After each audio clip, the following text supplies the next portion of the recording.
This is Motorola Moto G15, and today I will show how you can enter and exit the safe mode on this device. So in the beginning, you will need to launch the power off menu by pressing either volume up and power keys simultaneously, or pressing and holding the side power button for a few seconds. Now press and hold the power off option, and once the reboot to safe mode prompt appears, select OK, and will allow your device to restart itself into the safe mode.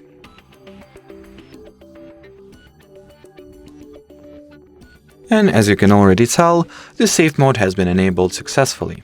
In order to, on the contrary, exit this, diagnostic mode, all that you gotta do is reboot your smartphone, which you can do once again by launching the power off menu through simultaneous volume up and power keys press, or by pressing and holding the power button alone. Now, select restart, allow some time for the device to reboot, and that will be it. So thanks for watching, and by the way, should you have any further questions, leave them in the comment section below, but as for now, that's it, and bye bye.